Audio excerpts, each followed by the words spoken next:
Hey, everybody. Sorry about the delay. I was having internet issues. I had to restart my router like 40 times. Hey, look, it's still Arts Month here at the Wisconsin Veterans Chamber of Commerce, and we are still talking about the the awesome power of the arts, of visual arts, of dramatic arts, musical arts, spoken word, everything in between. Um, but part of the reason why this is valuable in veterans, military family members' journey towards peace and healing and reintegration into society after service is because it's rooted in storytelling. It gives these service members the opportunity to tell their story. Now, one way that you can capture those stories is through art, through music, or whatever, but also through storytelling, through acquiring an oral history. Wisconsin has a great organization based in Madison called the Wisconsin Veterans Museum. And this place is incredible. I was just there for the first time myself not too long ago. Their staff is awesome. Everybody there is awesome. And the facility is spectacular. And they do a really good job of telling the story of veterans, Wisconsin veterans throughout history. And they do it using a variety of mediums. They use visual art. They take extensive oral history, like a mile long. It's just a great place. You got to check it out. But today's guest is the curator of veteran art for the Wisconsin Veterans Museum. That's a heck of a position. She's also a service member herself. And I'm very curious to see, and we're going to find out together, how her journey took her to become a curator of veteran art and what that really means and what's entailed in that and how she uses her position and her expertise to share veterans' stories to help them and others on their path towards recovery and reintegration. It's really interesting stuff. I'm excited to get into it. We're going to get into it right after this.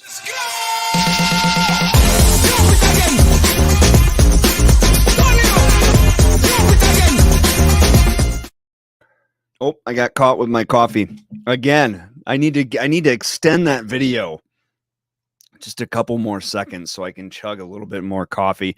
Again, thanks for tuning in, everybody. And again, I'm so sorry for the delay. It's on me. Well, it's on my router. I'm not gonna share the blame for my router. That's my router's fault. Okay. I'm just gonna put it all on the router. Look, if you're watching on Facebook, LinkedIn, YouTube, Twitter, whatever, doesn't matter. Drop us a line. Say howdy. Say, I can actually see you and hear you. Your router's, it pulled it together and it's doing its job. It's doing its duty. Let us know. Drop us a comment. We sure do appreciate hearing from you. But without further ado, introducing my good friend, Yvette Pino. How are you? I am well. Thank you for having me, Adam. You betcha. What is that art behind you? This is, let's see, where do I go? This is a painting of mine. It's called Self-Portrait Iraq Years. So Okay. right when I got out of the military, I went back to art school and took a painting class and decided to we had to do a self-portrait using non-traditional methodology. So those are my boots that I used while I was in Iraq, painting murals out in Iraq. I'll talk about that a little bit, but Sure. Yeah. Well, let's get there. I mean, how do you become? I mean, did you grow up and you were like, when I grow up, I want to be a curator of veteran art, or like, did your journey? How did your journey take shape to bring you to that? Uh, funny enough, I didn't necessarily say I want to be a curator of veteran art, but I always tell this story. When I was 5 years old, I got a birthday card from a friend of my mom's, and it had all when I grew up, I want to be, and it had all these little options with check marks. And at 5 years old, I checked off my own box that said, and I wrote other, and then I wrote I want to be an artist and a book writer. And Oh, I have been published, and I am an artist. And I think that, as you talked about in the intro, the idea of storytelling is really the foundation of the work I do. And so I think, even though I didn't know what a curator was as a little kid, that was where my brain was at. It's my goal now to actually help kids who in school understand the roles in the museum world, because we don't, as a kid, we don't know what a curator is. We don't know what a registrar is at a museum, or a collections manager. And you might be really well suited for that and not even know that's your journey. So you I know, that's think I something predicted it. That's something we could talk about for a long, long time because I kind of have a history in the arts myself. That when kids are, we support our kids as they're growing up and try to give them opportunities in the arts because we know it's enriching. Painting and taking piano lessons and doing musicals and plays and whatnot. But a lot of times, society in general doesn't see that there's more opportunities out there than just well, you're going to play piano until you're a famous concert pianist, Right. or you're going to, the end goal for doing musicals in high school is to be a movie star. There's so much else out there that is in those different worlds and ecosystems. So I think that's something that we could talk about for forever and ever. But I think it's the coolest thing that, first off, you wrote your own box in. Yeah. Yeah, instantly you're like, you know what? I do not want to be confined by this. I'm going to put my own Yeah. box. I'm going to write I'm going to be an artist, and I'm going to be a book writer. I think that's awesome. And second, you made it happen. So if that was your dream, why the military? I actually, I come from a military family. My dad Yeah. was in the army, and I've just got a lot of family members. My granny had the wall of fame with all the different servicemen's Sure. pictures. Mm-hmm. I was proudly the first female that made it to the wall. I Nice. wasn't the first female in our family to serve, but I was the first female that made it to Granny's wall.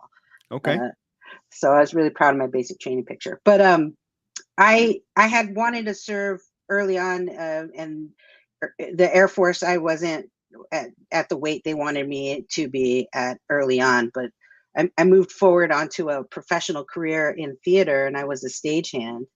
And I had a really good career off Broadway, but I wasn't making a lot of money, and so I needed to supplement my income. And I originally went to join the reserves. One of the theaters I was doing overhire work for, so I'd work through the night building sets Hmm. in Hartford, Connecticut. And there was a recruiter's office on the lobby floor, and the theater was in the basement of this big high rise in Hartford.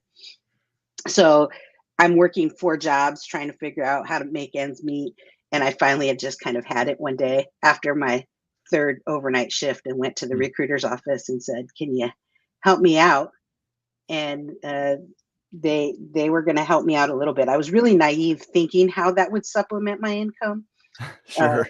because I don't know how I thought joining Army Reserves was really going to help out, but knowing what I made in National Guard further down the road. But I signed up and had to lose some weight, and in the interim, 9/11 happened. So Hmm. I actually ended up on active duty rather than just reserves, and walked away from my theater career. Okay. So that was probably unexpected. And then, so you get Definitely in the theater world, for sure. Yeah. yeah. So you get activated. You become active. What is it? AGR, active reserve Oh, status, or you no, ended up being just full blown active duty. yeah, I switched paths. I told them no more reserves. I want to go active duty, all Okay. in. So I switched to signing up full time. And at the time, I say I walked away from my theater career. It was sort of at a transitional point where I couldn't advance anymore without higher education. So Hmm. uh, there was a little of the stereotypical went in for the GI Bill money, but Right. I went in Well, for active duty. were you able to do art, or at least stay connected to art or theater or those passions while you were in the military, or is it something that manifested later? It manifested a little later. I think I might have told you the story, but I did sign up because I was a stagehand. I was looking for a role in the military, knowing that USO tours and that there were Mhm, different mhm. types of entertainment within the military ranks. Yep. And the only thing that was available in my research was the band, and there is a technician MOS in the band, but the recruiter asked me what instrument I played, and I kept trying to convince them that I was the technology side of it. Right. And I found out later on though that all of the band members do their own tech, and so that might be a secondary MOS, but it's not one that you just sign up to be the sound tech of the band. Sure. So I wasn't able to join, and I wanted to do combat documentary. Okay. And that wasn't available to me. I wish I would have known about the Marine Corps has a Marine artist role. I think you have to be, as anything in the military, you get in and then you get to be all those perks are available, or specialty positions are available. But I might have gone Marines just knowing there was actual combat artist role in the Marine Corps. It's a very historic. That's really interesting. Yeah. I would assume that there's not a lot of them. No, it's like 2 or 3. And they have, like, I think maybe one civilian has done it, but it's a historic program that goes all the way back to World War I. So that's amazing. I may be misspeaking on World War One. I think there were. Anyway, I can verify that, but I just know it's got a long-standing tradition that I didn't know about until my current role as the curator of veteran art. So you get out of the military and you're saying, what do I want to do when I grow up? Like most people, when we get out of the military, and you're like, you know what? I remember that note card that I wrote the box in, artist/author. I'm going to art school. Is that kind of how that went down? Interestingly enough, I didn't end up getting in the military art role, but I ended up becoming a cook for reasons I can go on into. We don't have enough time today to discuss why I ended up becoming a cook. But while we were in culinary school at AIT, they walked us through this world of culinary arts that I was not aware of. And there's actually competitive culinary arts teams in the military where you see these cooking shows like the Bake Off and chocolate sculpture. Those exist in the military, and there's an annual international competition of military cooks and chefs that compete in the culinary arts.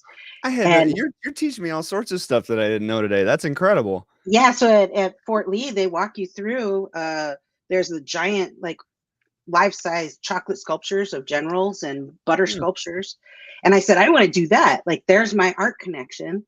It was like, this relief. Like, oh my gosh, I'll have access to some creative energy. So I was on the culinary arts team at Fort Campbell and was scheduled to compete, and we got deployed both times I was scheduled to compete. So the first time the entire competition got canceled because everybody deployed to Iraq. And the second time the competition didn't get canceled, but Fort Campbell came under orders again. So I didn't get to compete, but I became a chef and studied culinary arts. And then when I got out of the military, the idea was to become a chef. So I went to culinary arts school and became a pastry chef and worked for Wolfgang Puck's restaurant in St. Louis. And then my arms gave out. I had some really bad conditions in my arms. And I had to quit my job because I couldn't hold anything anymore. Sure. So that led to giving everything up and sitting on my couch wondering what I was going to do. And art school saved me. Essentially. Okay. So art school with the intent and purpose of doing arts curation or arts administration, or what? You just wanted to get involved in the arts? Yeah, I wanted to get back to what has always been my sanctuary. I've been able to draw since I could hold a pencil, and that was not only my sanctuary for a career path and getting back to the arts, but I do think it saved my life. It saved me from falling into a very deep depression. And I went back to community college. So I'm a really big advocate of community college because it was, especially for military members coming out, because it was a diversity of people of age, rank, backgrounds, similar to a military experience. And you have people at community college for all kinds of different reasons. And I was able to have a much more smooth transition out of the military. And I went to St. Louis Community College and discovered printmaking, which was the one medium I hadn't done before. And I fell in That's love with it. really That's super interesting. And I guess I never considered that. I know a lot of folks, when they come back from service, if they use their GI Bill to go to a traditional, like a 4-year university, Hmm. um, I feel like, and this is obviously just a feeling, I don't have any data to back it up, but it seems to me like 80% of the people are okay with it, but they can't stand being around a bunch of 18-year-old kids Yeah. who don't have the same experience. Like, it's like living on a different planet with people that you can't relate to. And again, this isn't a personal experience of mine, but that's just what many people have expressed to me. And I think you've got a point that community college, obviously people go to that for different reasons and in different stages of their careers or in a career transition. So Hmm. that may be a better fit for veterans. It's an incredible fit for veterans, and I think it helps give you that sort of bridge to entering back to university. One of the things I have learned curating the work and learning about veteran artists over the course of time is that, post World War II, we had this generation of GI Bill of veterans using the GI Bill really for the first time Sure.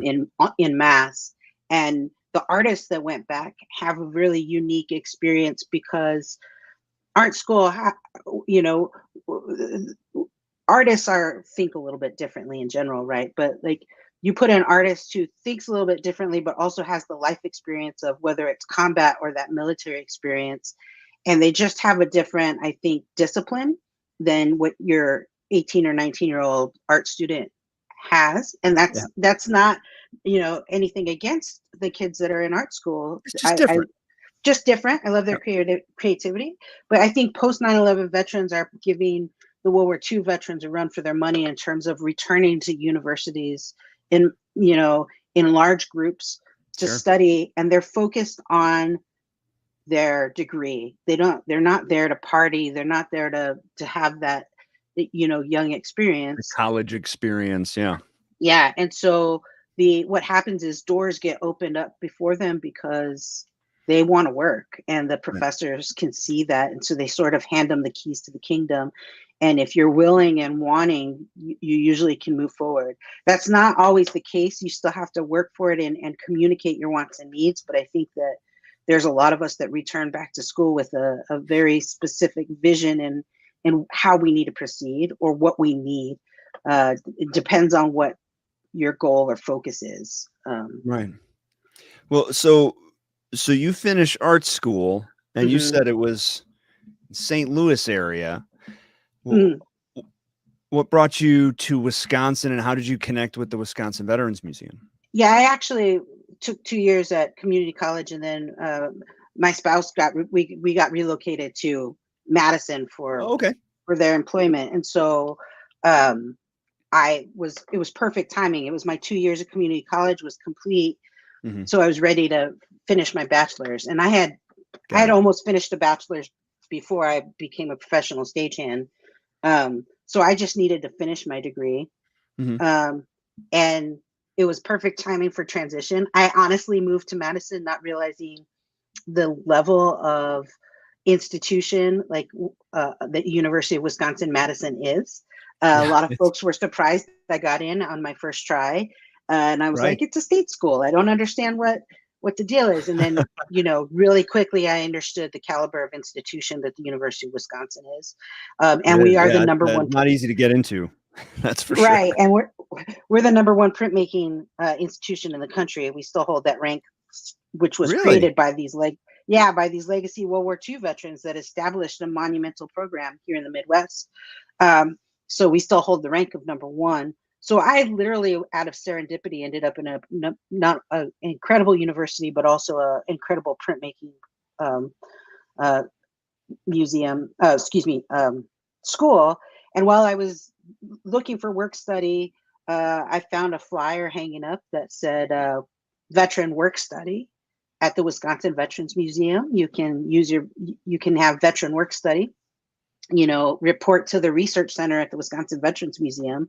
And I was like, what's this museum? And I was really pleasantly surprised by the amazing museum that the Wisconsin Veterans Museum is. It was It's incredible. I shouldn't be so shocked, but we really are one of the if not the best statewide veteran museums across the country. And you opened up really well with a wonderful introduction. I thank you for that. But I think it holds true. The sentiment holds true. Mm-hmm. It's an incredible institution. I went and signed up for the veteran work study. And what was nice, I could do my veteran work study, and that didn't take away from my scholastic work study. So I could still do federal work study.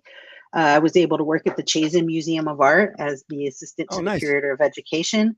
Yeah. Well, I came, and then I did time at the Veterans Museum, and that opened up the whole new world of curatorial process, collections management, what the behind the scenes of a museum was exposed to me, that most people don't know what goes on behind the scenes, which is an incredible amount of Right. administrative and organizational support just to see the 1% of the museum's collection is on display, 2%. Oh man, there's so much behind it. And so for people watching who may not know, what is an art curator? What does an art curator do?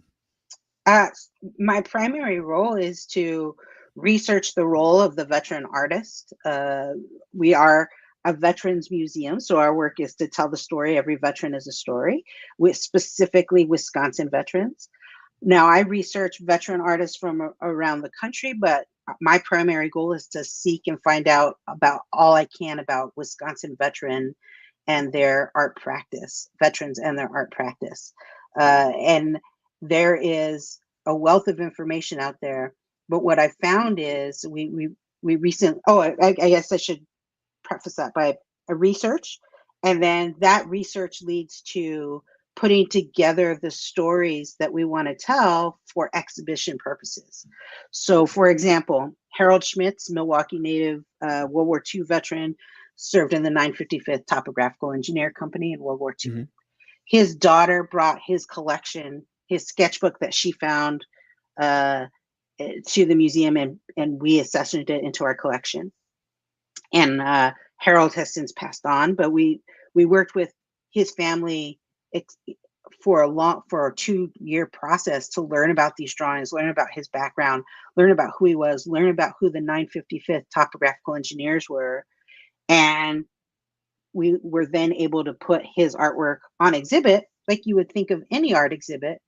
But what makes us unique in the way we're learning new ways to tell the veteran story is you can put the piece of artwork, but then you can put it next to the tools that were used by the map makers in the field, the cartographic engineers, to make the maps and show what Harold did while he was in the South Pacific. At the same time, he was making these drawings, right? So his drawings may have nothing to do with the war.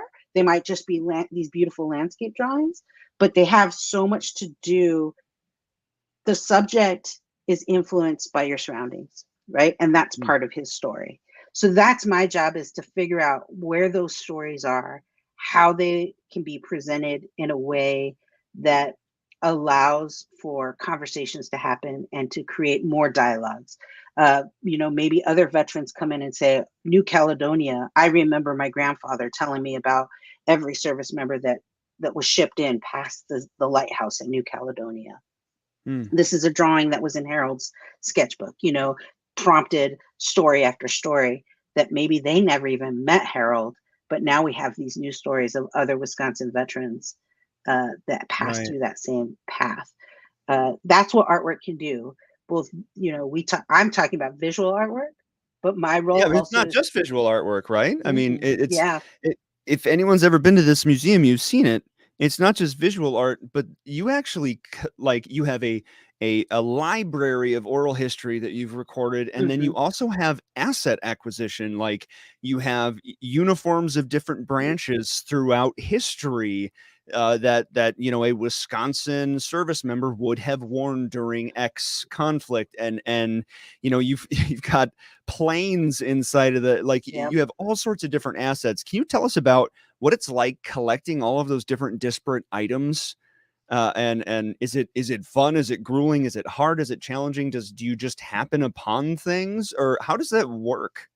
I think the most difficult challenge we face is the reality is we can't take everything, Mm, right? I mean, I think every possession to each veteran is special to them, but you get to a certain point in collections where you literally can't keep every single medallion that somebody had or every single object.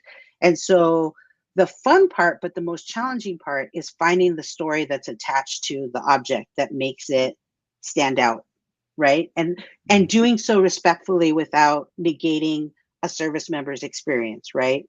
Saying we have 1,000 World War II uniforms. That's not a number. I'm just throwing like that number out you there, have a right? literal 1,000? No, I mean that's what I'm saying. No, don't quote me on Oh, that it's not number. okay. I'm just saying, like, we have so many of certain objects at a certain point, we won't continue to collect that unless there's a specific story attached to it, right? Like Sure. verifiable story too. I mean, it's history. We're telling history, and we want to tell a genuine story as well. Uh, but the thing that is, I think, most rewarding now is that we are looking at the collection as a whole and saying whose voices aren't being told, whose Mm. voices still need to be there, and starting a process of active collecting, which means going out and saying, women should be represented too. The Latinx community should be represented too. And it's not because they don't exist, it's because we need to actively seek out the stories to tell a more diverse story. And we are doing that, and we're making great strides. And I think that there's a ton of different outreach opportunities to do that.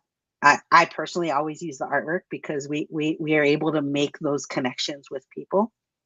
Um, but yeah, I think it's just a fun part is going to our state archival preservation facility, which is where everything is housed, which is brand new. It's only a few years old, and we Okay. share it with the Wisconsin Historical Society, and to see all the objects you don't see on exhibit in the museum. That must be You know, fun.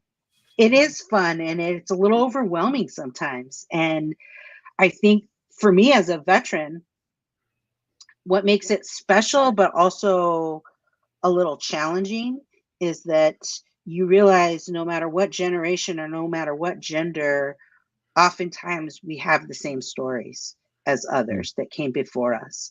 And as special as that is to have that connection, it's hard for me to realize the cyclical nature of military service. And um, it helps me examine how far we've come, how far we still need to go, and where we remain right now in time. And that's the beauty of history, is that it's ever evolving, and it gives us time to reflect and make decisions for the future. But also, as we are the responsible parties of the humanities, using that to exchange in stories and in conversations that help us understand these experiences. You mention the cyclical nature Mhm. of military service, of conflict, of integration into the military, of conflict and war and combat for many, of service and then reintegration into society and reacclimation, and how it seems in our nation's history, and really in many nations' history, it just continues. The cycle just continues to move, and we keep having more service members, and we keep having more veterans on the other end who have, Mhm. you know, who have needs that evolve over time, or have hurdles that they need to overcome that evolve over time, but really are at their roots uh, based in recovering from the horrors of war and conflict. Right. For you, how did art personally help you? You said that it helped you survive. You wouldn't have survived without art. How did that help you to overcome, to reintegrate, to recover from the horrors of deployment and war? And how do you see that arts in general being used for other people like you in the future to get us out, move forward from that cycle, like you said? Right. I mean, I think I'm very fortunate in that, as an artist before I served, and that creativity got me through my time in service. While I was deployed, I did become the unofficial division artist. I painted murals and Mm, giant helipads and whatever they needed painted, I was assigned to paint. But so that got me through my time in Iraq, and it actually, the artwork, producing artwork in the field led people to come and talk to me. So I was mm, able to engage in conversations and sort of be like the local barkeep. People would sort of just unload while I was painting, and they felt comfortable enough to talk with me, which mhm, is what led me to the Veteran Print Project, which I created while I was in undergrad and still run to this day, and pairing veterans with artists to exchange a dialogue. And mhm, then the artist makes an edition of prints. That process for me has allowed me to have something to focus on, but also it is a way for me to communicate my story and to help visualize the experience. And I mentioned before on the exhibit where it opens up new conversations, one of the values of the Veteran Print Project is when we exhibit this artwork, the artwork itself is beautiful. That's a really great sentiment. I nothing against the talent and extraordinary work that comes out of the artists that make these prints, but the conversations that happen when the work is exhibited are priceless. The mm, veterans themselves communicate with a civilian artist. Sometimes it's a veteran artist. It just depends. Um, and they just share a conversation and tell whatever story they want. And it's this exercise in trust. And then when the artwork is revealed, the veteran gets to see their story portrayed through another's eyes, which for me as a storyteller, participating in the project myself has been interesting because we tell our stories in a certain way and we understand them in a certain way, but mhm. how others perceive the story we're telling, it can be completely different. And it can be very eye-opening to you to maybe realize what you went through, you might not be processing or, putting it all together. Uh, or it allows you to also challenge somebody and say, I appreciate that interpretation, but I actually don't see my experience that way. I think Mm. we need to have a conversation about that, right? Like Sure. not everybody is broken, or even if I'm broken, don't try to fix me. Like all of these different Right. elements of the veteran experience help help civilians and veterans learn how to communicate with one another, right? And I Right. think that can go across the board with any human being. When we have an experience that's different than our own, how do we talk about it? How do we even start that conversation? And what kind of exercise in trust is that? And that's really what the artwork does for me. Is it it helps me create a dialogue. Sometimes it's not always the dialogue I want, but for Right. whatever it's worth, it gives me room to talk, or even just room to step back and let others talk. The arts do fulfill a military purpose, and at least in the Air Force, it was called non-kinetic weaponry or non-kinetic or diplomatic weaponry, and Interesting. basically the definition of it is that it is something that is kind of unexplainable that has the power to transcend barriers of Hmm. um, verbal barriers, language barriers, socioeconomic barriers, cultural barriers, political, Hmm. strife.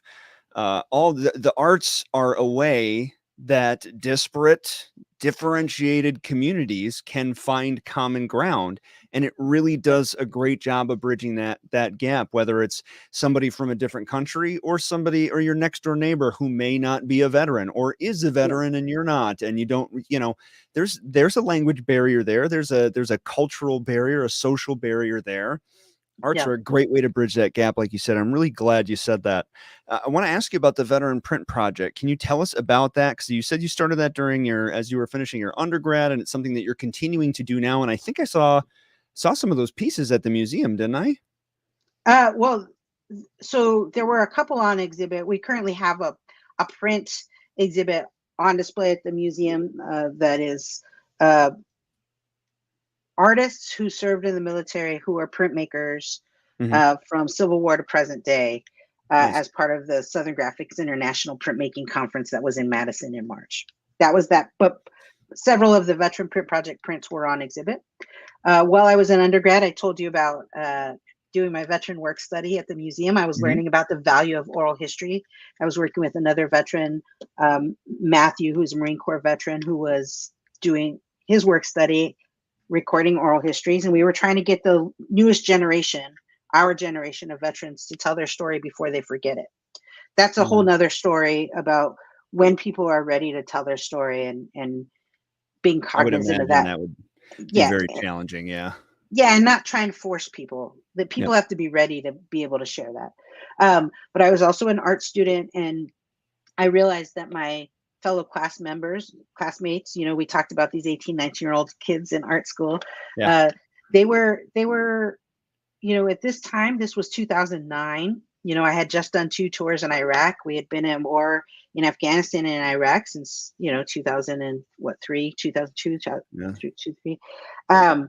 We were in 2 different conflicts for a long time at that point. I can't believe we're at the 20-year mark of 9/11 this last year. But Crazy. Yeah.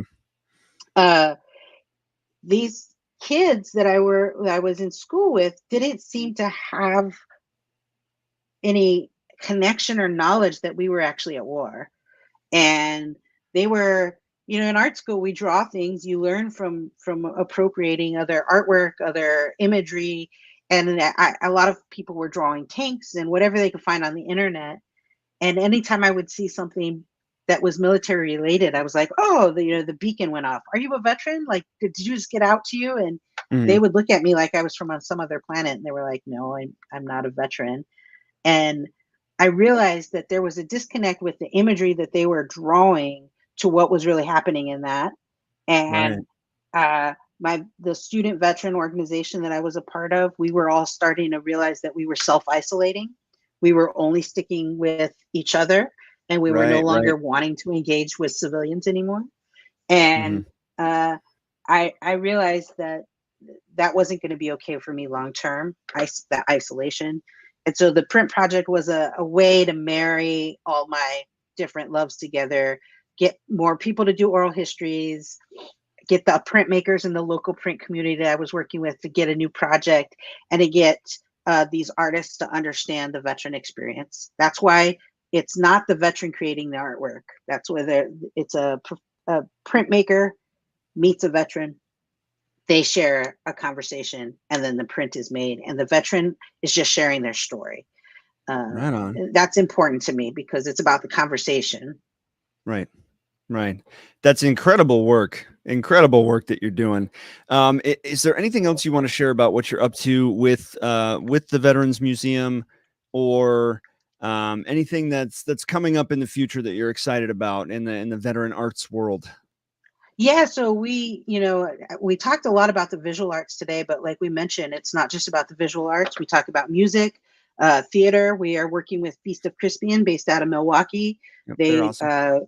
do workshops with Shakespeare for veterans. They're coming to Madison June 4th, and we're hoping to create a long-term relationship where, through the Outstanding. museum, we can start using those workshops, the Shakespeare workshops, across the state.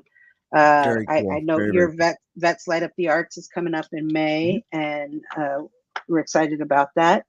And my ongoing role with the research, I'm doing a lot of research on music-based practices because Mhm. of that overlap of cultures that I find happens within the music community. Right. And it's an interesting research. I'm really, really into that right now, and also Sure. into photography, and specifically Kodachrome prints, the photographs that were done in Kodachrome, because we do have a few collections of these amazing photographs printed on Kodachrome. So I don't even know what that is. What's it, Kodachrome? so Kodachrome is the color photography you might see in the late 50s through early 80s. They no longer produce it, so you can Okay. no longer get Kodachrome developed. It's from Kodak Hmm. Hmm. Chrome, and it's got this really specific hue. You probably might see it on a filter now, but it's a Sure, little yeah. faded, but Instagram like, filter, Kodachrome yeah, filter. beautiful ambers, beautiful blues, and the Mm, way they play off each other. When you see a Kodachrome print, you know what Kodachrome is, you know exactly what it is. It's a got very it. identifiable type of film and processing. Man, it sounds. I feel like we could have a 5 hour long conversation about this, Right. but I tell you what, for anybody listening, check out that Wisconsin Veterans Museum. If you're in Madison or if you're anywhere nearby, or make a trip, make a pilgrimage out there. It really is a fantastic place. Any other closing thoughts? Any things that you want to convey here before we round third? Yeah, well, I say thank you again. And May 6th is gallery night in Madison. So we'll be open late on a Friday night. May 6th, we'll be doing some live printmaking in the storefront window. Oh, nice. And then we have a monthly drink and draw. So if you go to our website at the wisvetsmuseum.com, Mm-hmm. I teach a drink and draw every second Friday of the month virtually. So we have folks from around the country, that actually around the world, that join us for our drink and draw event, which Well, is I teach a drawing tutorial, and we just have some fun with right artwork. on. Well, thank you for sharing your story and what it is that you do, and for joining us. I'll ask you to hang on the line for just 1 minute so I can chat with you after the show. Good stuff, guys. Everybody watching, check out the Wisconsin Veterans Museum. They're an awesome organization doing great things. The location is great. It's right there by the Capitol. All of their exhibits are spectacular, and like I said, all the people there are awesome. Definitely worth a trip out there.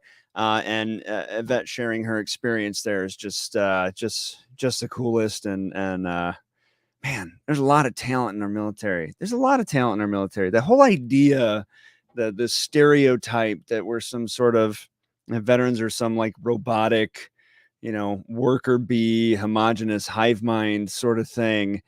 Boy, is wrong. There's a lot of diversity in the military to begin with. There's a lot of diverse talents and skill sets among the people who serve. And I would love to work towards eliminating that stigma, because I think that stigma prevents people. Well, stereotype. That's what stereotypes do. They prevent people. They put up a barrier between people. They put up a barrier of understanding between people. So, some of those veteran stereotypes, man, they gotta go. And people like the folks that we've talked to at Arts for All Wisconsin, Wisconsin Veterans Museum, Feast of Crispian, all of these awesome people are doing incredible and important work that disintegrates those barriers, that alleviates those stereotypes, which enables dialogue, which fosters healing and growth, which saves lives and livelihoods. This isn't some frilly ancillary, like, oh, it's nice that veterans can paint, like literal life-saving stuff. No hyperbole. It's not an exaggeration. Appreciate y'all tuning in. I don't know why I'm pointing at you. You didn't do anything wrong. I don't know why I'm pointing. I get fired up. Whatever. Appreciate you tuning in. We'll see y'all next week.